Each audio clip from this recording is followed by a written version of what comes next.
Wow, thank you, Brian. That was very nice. I'd like to thank you and the members of the Mass Alla Board. I don't know, receiving a Lifetime Achievement Award makes me feel like I should either be dead or retired, and God willing, I won't be either for a long time to come.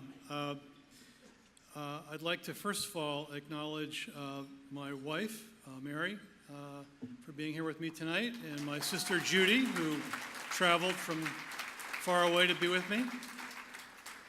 I consider my greatest lifetime achievements to be my two daughters, who I was hoping might be with me tonight, but they were not able to join. So, as Brian mentioned, I think this in a way is just one of those things where I just happened to sort of be there. About 30 years ago, I was one of the folks who was at the table. There was a group of folks who met at the offices, believe it or not, of the American Trucking Association in Washington, D.C., that ended up being the founding board of what was then Alpha, now Argentum. And I was on that board for 18 years and took a break, and I'm now back on that board, and I served as that chair. And shortly after that board was founded, we came here and decided, why don't we form a state chapter? And so Mass Alla was Argentum's first state chapter. Some of the early folks involved in that founding were Bill Carney, John Chesley, who was a Ropes and Gray attorney who moved to San Francisco a number of years ago, Bob Larkin and Peter Mullen from Senior Living Residences, Paul Lanzikos, Ken Schwartz, who the Schwartz Center is named after, and I'm sure some others who I didn't mean to overlook. But I'd also like to acknowledge, if I could, the Mass Alla board chairs, for whom we all owe a great debt of gratitude. Chris Cullen, the current board chair, Nancy Moore, Sharon Riccardi, Tom Alprin, Peter Mullen, Karen Anderson, Bob Larkin, Joan Hyde, and Jim Dunn have all done a wonderful job carrying the mantle of moving this organization forward. And I'd ask you to join me in thanking them for their work.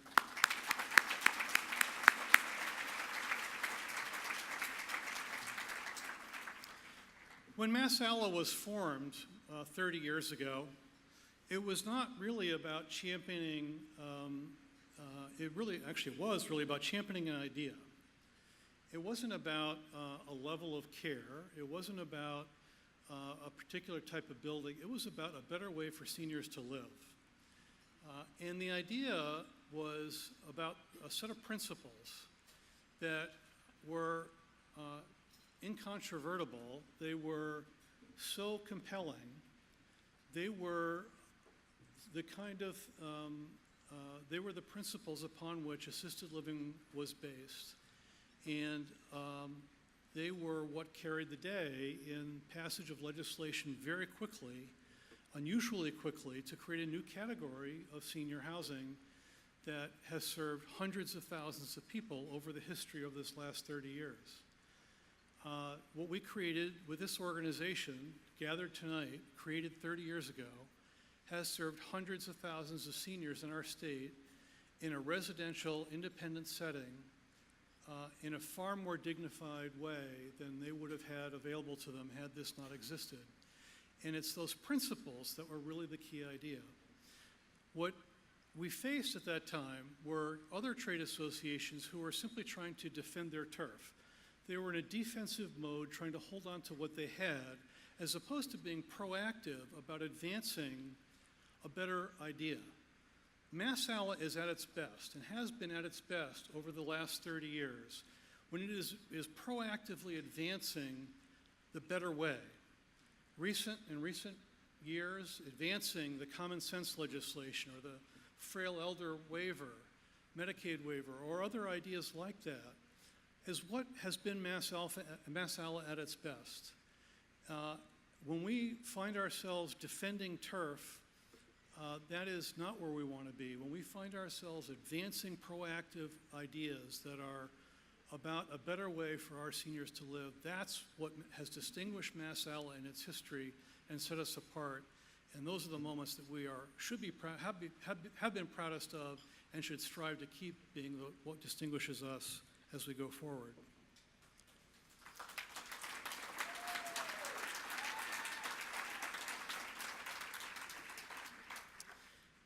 As I look around the room tonight, I first of all would like to say how proud I am of my benchmark colleagues who are here tonight, and thank them all for being here, and go benchmark.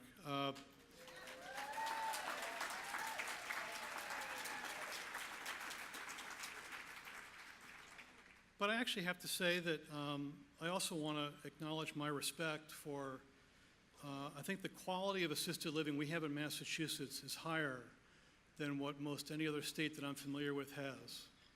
And I think that's because of the quality of competitors that we have. To Jim and Wendy from Northbridge, to Larry from Epic, to Paul Casale from Welch, and many others who I just haven't happened to see this evening. We have great respect for what you all do and great admiration for the quality of what you provide. We learn from you guys, we respect you guys, and we're all, I think, better because of what each of us does. And I think Massachusetts seniors are better because of the overall quality of what is provided by the collective work that we do.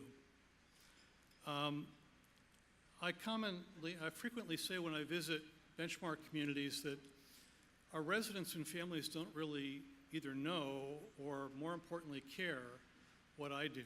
I don't recall ever getting a letter, frankly, from a family member thanking me for what I do. They thank the folks in the communities for the special things that make them feel like our communities are a home, and to make them feel like their loved ones have been treated in a special way. So can I ask everybody here tonight who works in a community to please just raise your hand? In my mind, you guys are the ones who deserve the Lifetime Achievement Awards. You guys are the ones who make the experiences of the residents and family members special in your communities. And you guys are the ones who make this industry special and different, and the better idea that MassAlla was born on come to life. And so for me, I just feel like I was sort of lucky enough to be there early on, but it's all the folks who work in our communities that are the ones who deserve the Lifetime Achievement Award. And I feel like maybe I was there to set up the tent, but the performers, the folks who really make it happen, are all of you who work in the communities who deserve this award. I guess I felt like I ought to throw in a quote from somebody. Not that I've ever read Ralph Waldo Emerson, but somebody gave me a quote from Ralph Waldo Emerson. So here's a quote to close. The purpose of life is not to be happy, which when I read that, I was disappointed. He goes on to say, it is to be useful, to be honorable, to be compassionate, to have it make some difference that you have lived and lived well. And again, I would say to all of you who work in the communities, you deserve the Lifetime Achievement Awards. And if I could pass this to all of the folks who work in the communities, I would happily do so. Thank you for honoring me with this award tonight.